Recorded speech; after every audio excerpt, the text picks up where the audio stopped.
અલગ અલગ પ્રકારથી શરદીય નવરાત્રિને ઉજવવાની પરંપરાઓ છે. જ્યાં સુધી ગુજરાતની વાત કરીએ તો આ ઉત્સવ માં આદ્ય શક્તિના આરાધનાનો છે.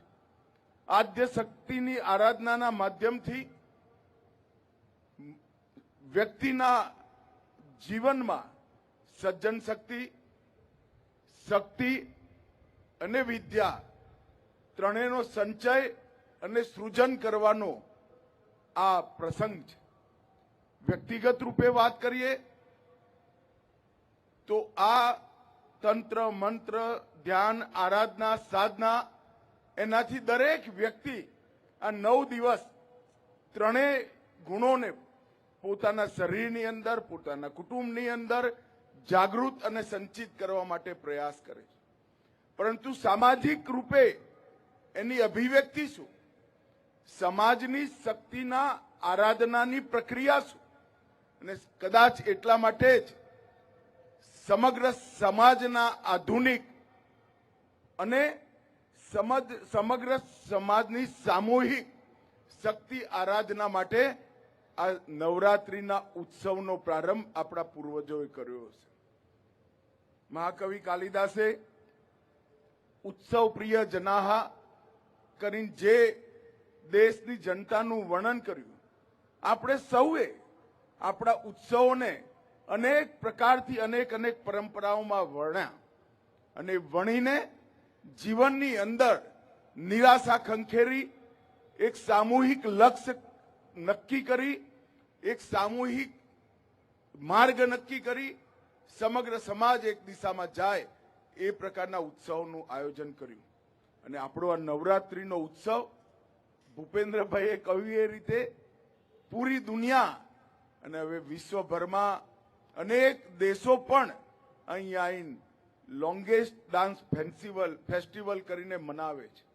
પરંતુ આપણે સૌ પારંપરિક રીતે શેરી ગરબા, સામૂહિક ગરબા અને અલગ અલગ ઉત્સવોના ગરબાથી એને મનાવીએ છીએ. એક જમાનામાં શેરી ગરબાઓની પરંપરા જ્યારે ક્ષીણ થતી દેખાઈ, એમાં કોમર્શિયલાઇઝેશન વધ્યું, ત્યારે આપણા પ્રિય નેતા, આજના દેશના વડાપ્રધાન અને એ વખતના ગુજરાતના મુખ્યમંત્રી નરેન્દ્ર મોદીજીએ ગરબાના મૂળ સ્વરૂપને જાળવી રાખવા માટે ગુજરાત નવરાત્રિ મહોત્સવની શરૂઆત કરી અને ત્યારથી લઈ 2024 સુધી આ જગ્યા પર, આ જ સ્થાન પર 9 દિવસ સુધી લાખો લોકો અલગ અલગ વેશભૂષામાં, અલગ અલગ શ્રદ્ધા અને માન્યતા સાથે આ વાઇબ્રન્ટ ગુજરાત નવરાત્રિ મહોત્સવને માણવા આવે છે. જ્યારે આ વખતના ગરબાની અંદર 3 પ્રકારના રાસ ગરબા આ 9 દિવસમાં અહીંયા થશે. માં દુર્ગા માટે, માં લક્ષ્મીની આરાધના માટે અને સરસ્વતી જે જ્ઞાન અને કલાની દેવી છે એની આરાધના માટે થશે. મિત્રો, એક પ્રકારથી ગુજરાત અને ગરબો એ બંનેને છૂટા પાડી શકાય એ વાત નથી. જ્યાં જ્યાં ગુજરાતી હોય ત્યાં ગરબો થતો હોય અને જ્યાં જ્યાં ગરબો થતો હોય ત્યાં ગુજરાત હોય. અને એટલા માટે જ યુનેસ્કોએ માનવતાની એક અમૂર્ત સાંસ્કૃતિક વિરાસત તરીકે આપણા ગરબાને ઘોષિત કર્યો છે.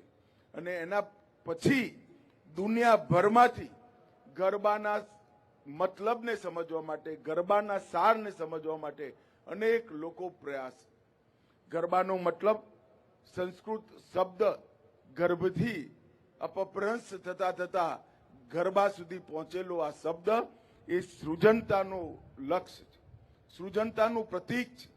અને ગરબાના માધ્યમથી માં આદ્ય શક્તિની આરાધના કરવાની પરંપરા આ મોદીજીના ઇનિશિયેટિવના કારણે એને લુપ્ત થતી પણ બચાવી છે, એને આધુનિક સ્વરૂપ પણ આપ્યું છે, એને પર્યટનની સાથે પણ જોડી છે અને આવનારી પેઢીને એના સાંસ્કૃતિક અને ધાર્મિક વિરાસતની સાથે જોડવાનું કામ પણ કર્યું છે.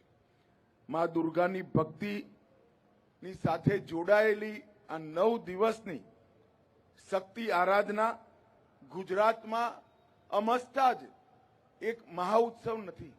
ગુજરાતની અંદર અંબાજી મંદિર, પાવાગઢ સ્થિત માં કાળીનું મંદિર, બહુચરાજી મંદિર અને અમદાવાદના કુળદેવી ભદ્રકાલીનું મંદિર, આ ચારેય સ્થાનો